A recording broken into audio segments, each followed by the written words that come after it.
The challenge is that access to Parkinson's disease specialists is limited by geography. So this is a map of Maryland County, and there's Maryland State, and there's 23 counties in Maryland. And if you happen to live in Baltimore City or Baltimore County in yellow, there's many Parkinson's disease specialists. But if you live in any of these 20 of these other counties, there are none.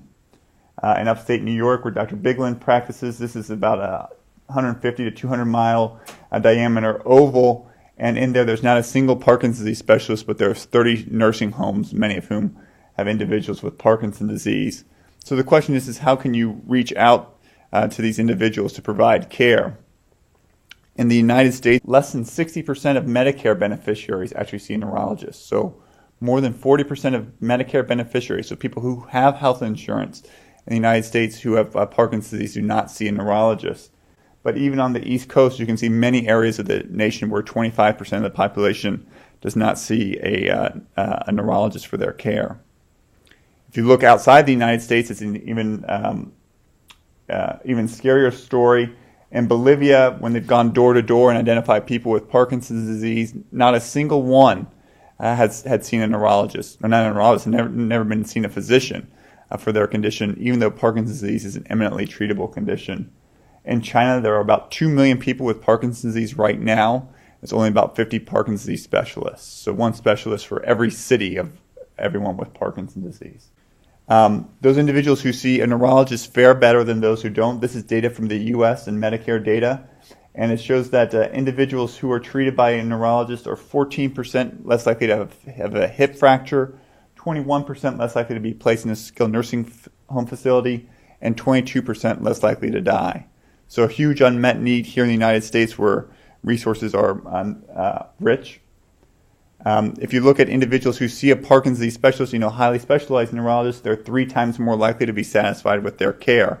So access to care makes a difference for Parkinson's disease, and it makes a difference for a range of other chronic conditions where improved access to specialists leads to higher quality of patient care and improved outcomes and quality of life. This is true for Parkinson's disease, it's true for heart disease, this is true for diabetes, it's true for just about any chronic condition.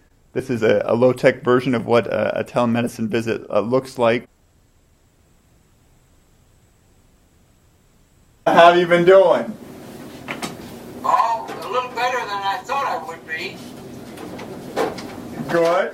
What's better? Mindset, physical. I'm up to 60. I'm up to 60 minutes a week on exercise, so that's good. 60 minutes a week? I told you, I'm not much on exercise. I'm doing the best I can. Get it better. Good. And then with your right hand, can you open and close your right hand? Just your thumb and index finger on your right hand? So he's in Mexico City. I'm in Baltimore. Yeah, I'd like to see it. I don't know why. And he's an American living in Mexico. Keep going. And then open and close. All the way open. So you can see some slowness in his. And twist. And the left hand. Twist. Good. Can you stand up? Can you put your arms like this and stand up?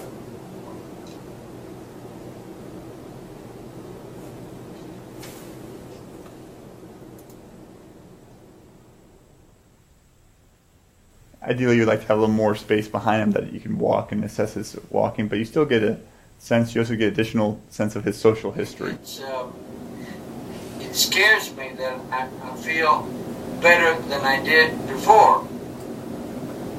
Why does it scare you? Because that's not supposed to happen.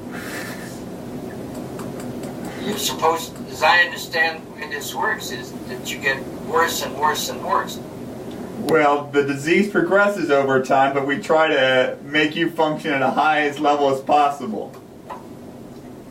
Well, I'm doing better than I did before. So we're able to, extend the care that he was receiving from me in Baltimore when he came for an initial evaluation, and to continue to provide his care wherever he is.